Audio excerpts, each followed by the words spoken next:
My name is Alexis Harper. I'm 29 years old, and I'm a senior product manager at a tech company in Seattle, Washington. 2 weeks ago, I returned from a 10-day business trip to Tokyo to find my dream car, a pristine 1967 Shelby GT500, missing from my garage. My parents, who had a spare key, had sold it for $45,000 to fund my sister's month-long European vacation. When I confronted them, my mother sneered. "Thanks to your car, our daughter is having the time of her life." I chuckled, and she snapped, "What's so funny?" Her smile vanished when I told her the truth. That car was worth $350,000. And what I did next destroyed them financially and legally. The look on their faces when they realized what they'd done changed everything. Stay until the end to see the complete fallout. And if you've ever had family steal from you, hit that subscribe button and tell me in the comments what you would have done. It started with an incredible opportunity. My company sent me to Tokyo for 10 days to lead negotiations with a major Japanese client. It was a huge deal, potentially worth $15 million in contracts. Before I left, I did what I always did. I asked my parents to check on my house while I was gone. I lived in a 3-bedroom house in a nice Seattle suburb. I'd bought it 2 years ago with my own money, $680,000, and I was proud of it. My pride and joy, though, wasn't the house. It was what sat in the garage. A 1967 Shelby GT500, Eleanor spec, burgundy with white racing stripes, original engine, restored to perfection over 3 years by a legendary classic car specialist in California. I'd bought it at an estate sale for $180,000 2 years ago, a steal, because the owner's family didn't know what they had. I'd invested another $45,000 in restoration. The car was now worth approximately $350,000 on the collector's market. I had it appraised 6 months ago. I didn't drive it often. It says it in my temperature-controlled garage under a custom cover, appreciating in value. My parents knew I loved that car. They'd seen me work on it, detail it, talk about it. What they didn't know was its true value. Before leaving for Tokyo, I'd given my parents my spare house key. "Just check on things once or twice," I'd said. "Water the plants, make sure everything's okay." "Of course, sweetie," my mother had said. I should have known better. I landed at SeaTac Airport on a Friday evening, exhausted but exhilarated. The Tokyo deal had gone through. I'd secured the contract. My boss had hinted at a promotion. I drove home in my daily driver, a practical Honda CR-V, and pulled into my driveway at 9 p.m. Something felt wrong immediately. The garage door was closed, which was normal. But when I opened it, my stomach dropped. The car cover was gone. The Shelby was gone. My heart pounded as I ran into the garage, looking for a note, an explanation. Anything. Nothing. I checked my security camera footage on my phone. The cameras showed my father pulling the car out of the garage 3 days ago. My mother in the passenger seat, both of them looking satisfied. Where the hell was my car? I called my parents immediately. My father answered, "Alexis, you're back. How was Tokyo?" "Where's my car?" "Oh, that. We can explain what where is my car?" "Don't take that tone with me. Come over tomorrow and we'll discuss it." "No, tell me now. Where is my 1967 Shelby GT500? A pause. "We sold it." The words didn't register at first. "You what?" "We sold it. Your sister needed money for her trip, and you had that old car just sitting there collecting dust. You sold my car? It was for a good cause. Bryn's been working so hard she deserved a vacation." I hung up. I drove straight to my parents' house in Bellevue. It was 10 p.m. I didn't care. I pounded on the door until my father opened it, looking annoyed. "Alexis, it's late. You sold my car, my $350,000 car, and you're going to explain why. $350,000? He laughed. "It was a beat-up old car from the 60s. We got $45,000 for it, which was generous." My blood ran cold. $45,000? My mother appeared behind him, arms crossed. "Don't be dramatic, Alexis. It's just a car. Just a car. That was a 1967 Shelby GT500. A Shelby. Do you have any idea what that's worth? Apparently $45,000, my father said smugly. We found a buyer on Facebook Marketplace. Cash deal, very smooth. I couldn't breathe. You sold a $350,000 car for $45,000 on Facebook Marketplace. Oh, stop exaggerating. That car wasn't worth... I had it appraised 6 months ago, I shouted. It's a documented classic. It's insured for $350,000. My mother's expression flickered with doubt. You're lying. I have the appraisal documents. I have insurance papers. I have receipts from the restoration. That car was worth $350,000, and you sold it for $45,000 without my permission. My father's face went pale. That's not possible. It was just an old car. It was a Shelby GT500, one of the most valuable American muscle cars ever made. The reality started sinking in for both of them. Where's the money? I demanded. We gave it to Bryn, my mother said quietly, for her trip to Europe. She's in Paris right now. You took $45,000 from illegally selling my car and gave it to Bryn for a vacation? It wasn't illegal, my father said, defensive. You gave us a key. We had access. Having a key doesn't give you the right to steal my property. We didn't steal. We sold something you weren't using. It's called theft. You took my car without permission and sold it. That's grand theft auto. My mother's voice turned cold. Don't be ridiculous. We're your parents. Bryn needed help. You have plenty of money. So you just decided to take my car? My dream car?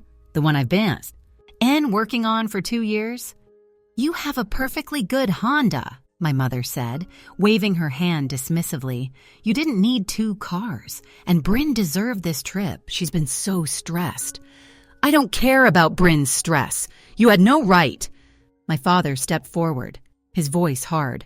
We did what was best for the family. Bryn needed support. You're successful. You make good money. You can afford to help your sister by stealing from me? We borrowed your car's value, that's all. You sold my $350,000 car for $45,000 and gave the money away. There's no borrowing. That money is gone. My mother sneered then. Actually sneered. Thanks to your car, our daughter is having the time of her life. She's in Paris, staying in nice hotels, eating at restaurants, seeing the Eiffel Tower. She deserves this happiness. I'm your daughter, too. You're successful. You're fine. Bryn needed this more. I laughed. I couldn't help it. A bitter, incredulous laugh. My mother's face hardened. What's so funny? You have no idea what you've done. We helped your sister. No, you committed a felony. You cost me $305,000, and you're about to lose everything. Her smile vanished. What are you talking about? My father asked, his voice uncertain now. That car wasn't just valuable. It was insured, documented, registered, every detail of its value, its history, its restoration, all documented with my insurance company, with classic car registries, with the restoration shop. I pulled out my phone and showed them photos. Here's the appraisal from Heritage Classics, $350,000. Here's my insurance policy, full coverage at $350,000 value. Here's the VIN registration with the Shelby American Automobile Club, documented authentic GT500. My parents stared at the screen. You sold a $350,000 car for $45,000. You lost $305,000 in value. And you did it without my permission, which makes it theft. We're your parents, my mother started. That doesn't matter. You don't have legal ownership. You don't have power of attorney. You have a spare key. That's it. Alexis, let's calm down, my father said, his voice placating now. We didn't know. You didn't ask. You didn't research. You saw an old car and assumed it was worthless. Now let me tell you what happens next. They both went silent. First, I'm calling the police and reporting the car stolen, because it was. You took it and sold it without my consent. You can't, my mother gasped. Second, I'm filing a civil lawsuit against both of you for the full value of the car. $350,000, plus emotional distress, plus legal fees. We don't have that kind of money, my father said, panicking now. Third, I'm contacting the buyer. If they refuse to return the car, I'll sue them too for possession of stolen property. One way or another, I'm getting my car back or getting paid for it.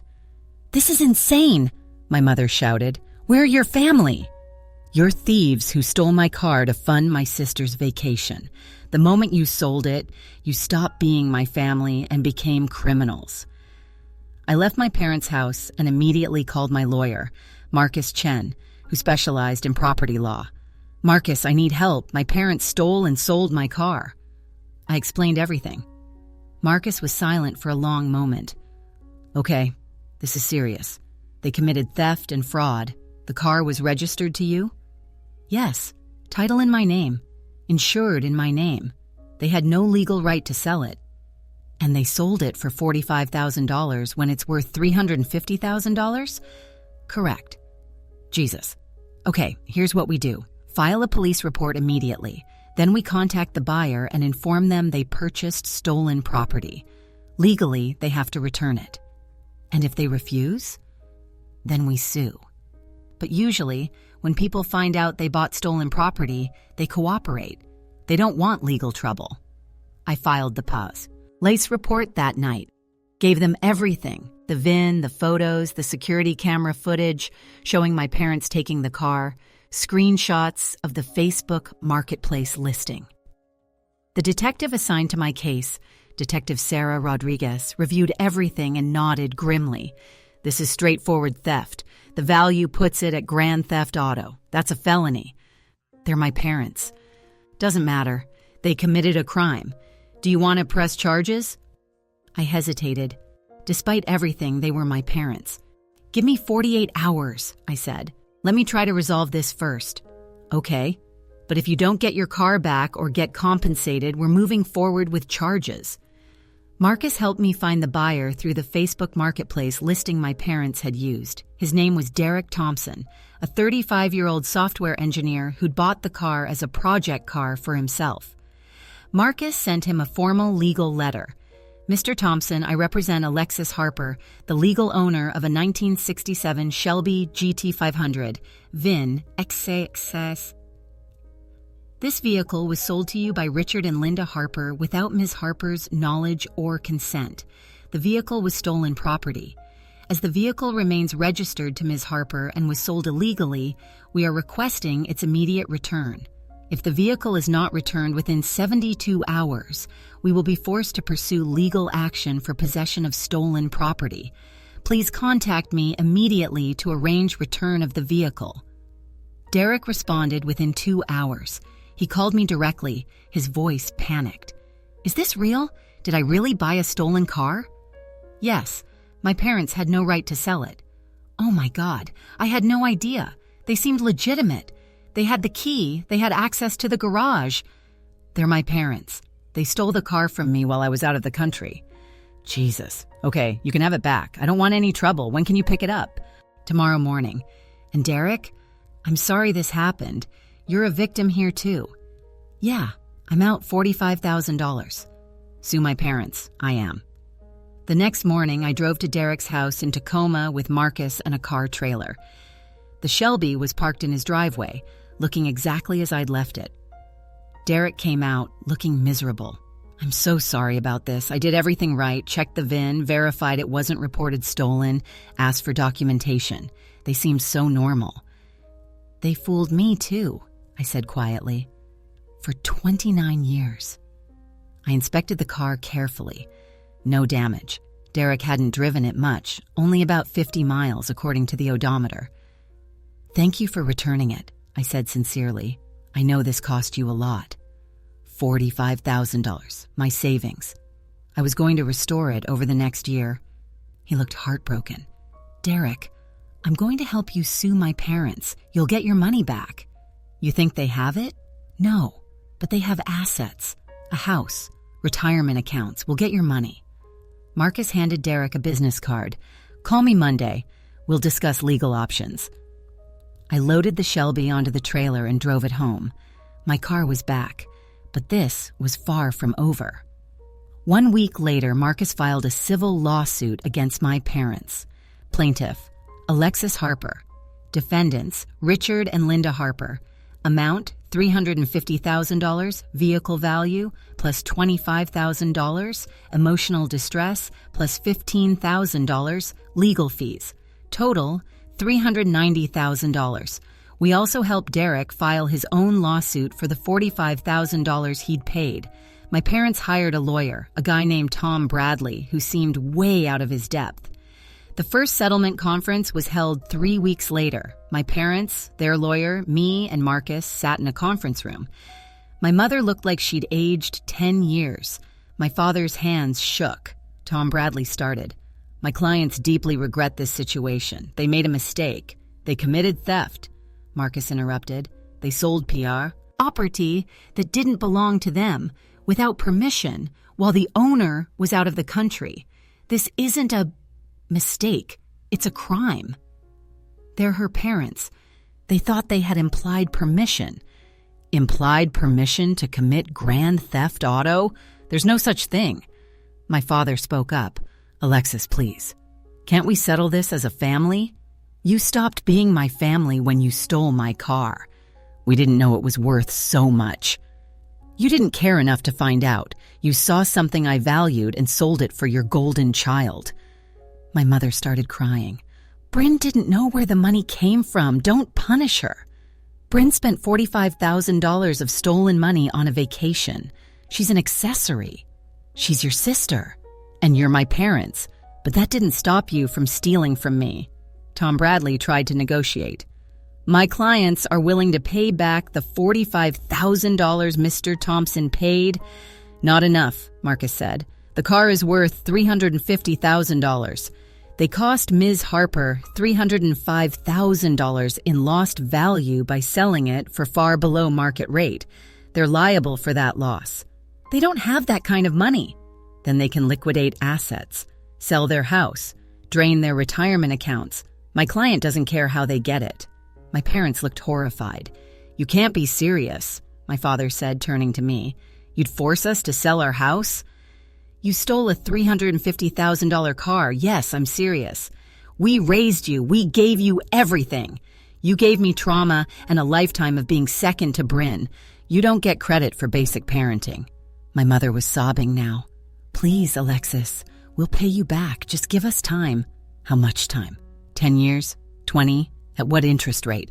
We can pay $1,000 a month, my father offered desperately. I did the math. $390,000 at $1,000 per month is 390 months. That's 32.5 years. You'll be dead before you pay it off. Then what do you want? My mother screams. Ahmed, Marcus slid a paper across the table. Our settlement offer. The terms, immediate payment of $100,000 from retirement accounts, lien placed on their house for remaining $290,000, monthly payments of $3,500 until paid in full. If they miss a payment, the house is foreclosed. Derek Thompson receives his $45,000 from the first $100,000 public apology admitting theft. My father read it and went pale. This will destroy us financially. You destroyed my $350,000 car for $45,000. Consider yourself lucky I'm not pressing criminal charges. What about Bryn? My mother asked. She'll have to pay back the $45,000 too? Yes, she benefited from stolen property. She's liable. But she didn't know. Ignorance isn't a legal defense. She spent stolen money. She owes it back. Tom Bradley tried one more time. Ms. Harper, is there any settlement that doesn't involve financial ruin for your parents? Yes. Return a time machine, go back 2 weeks, and don't steal my car. This is vindictive. This is justice. They stole. I'm making them pay for it, literally. My parents whispered together frantically. Finally, my father spoke. If we agree to this, you'll drop the criminal charges? I never filed criminal charges. I gave you a chance to make this right. This is your chance. Take it or leave it. And if we refuse, then I press charges. Grand theft auto is a felony. You both go to prison. Then I sue you anyway and you lose the house while you're in jail. Your choice." They signed the settlement agreement that afternoon. Bryn returned from Europe 2 days after the settlement was signed. She'd spent 4 weeks living it up. Paris, Rome, Barcelona, Amsterdam, 5-star hotels, Michelin star restaurants, designer shopping.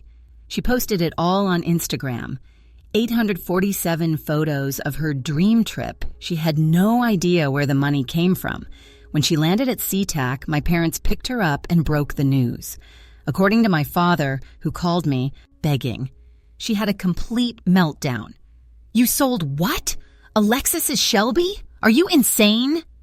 Apparently, unlike my parents, Bryn knew what a '67 Shelby GT500 was worth. "That car is worth $300,000. Why would you sell it for $45,000? She called me that night crying. "Lex, I'm so sorry. I had no idea, I swear. I asked where the money came from, and Mom said you'd contributed to my trip. I thought you'd given them money." "Did you really think I'd give $45,000 for you to party in Europe?" Silence. "I'm sorry. I should have questioned it. I should have asked you directly."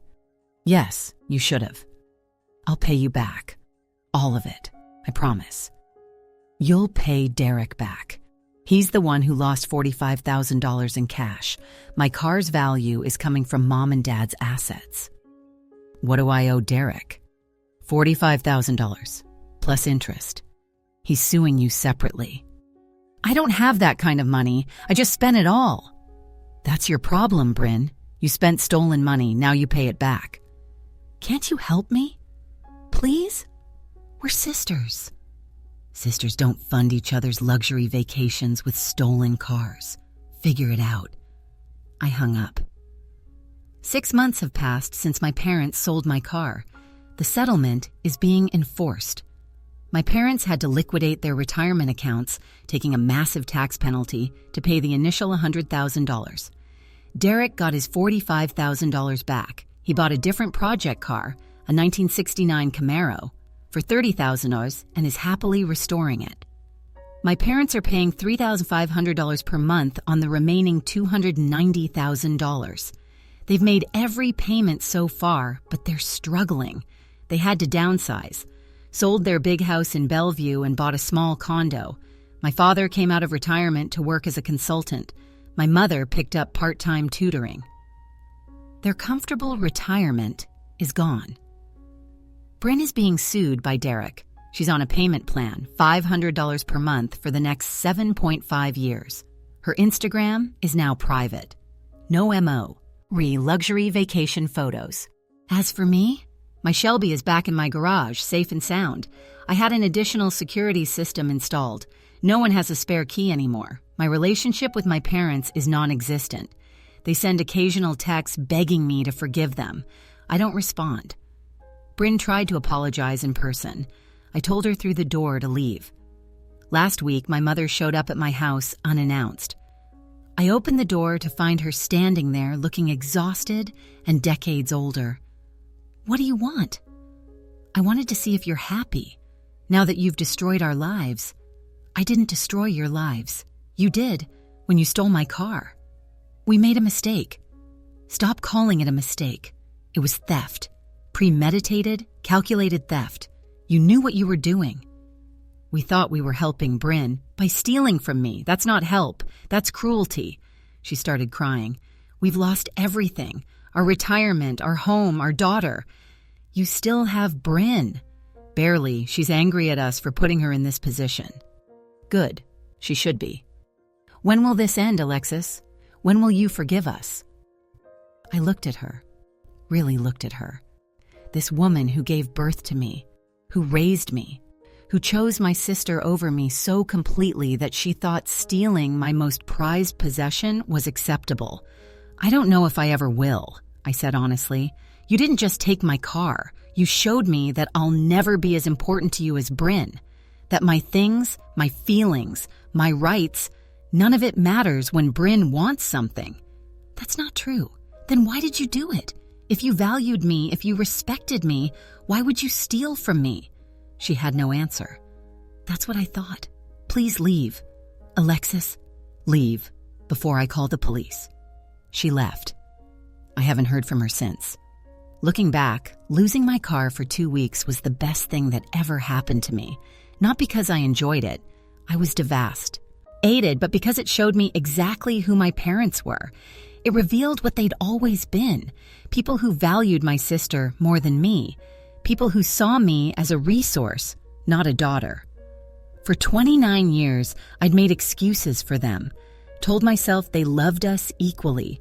That they were just different with Bryn because she needed more support. But stealing my car shattered that illusion. They didn't need me. They needed what I had. And when what I had could benefit their favorite daughter, they took it without hesitation. The $390,000 settlement isn't about the money. It's about accountability. For once in their lives, they faced consequences for choosing Bryn over me. They lost their retirement, their house, their comfortable life. And I don't feel guilty. Because that car represented years of my hard work, my passion, my investment, and they sold it for $45,000 without a second thought. So let me ask you, if your parents stole your most valuable possession to fund your siblings' vacation, would you sue them? Or would you let family be family?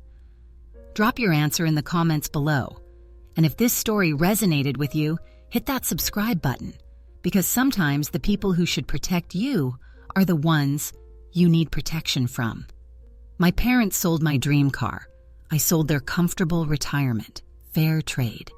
And my Shelby? She's never leaving my garage again, unless I'm driving her.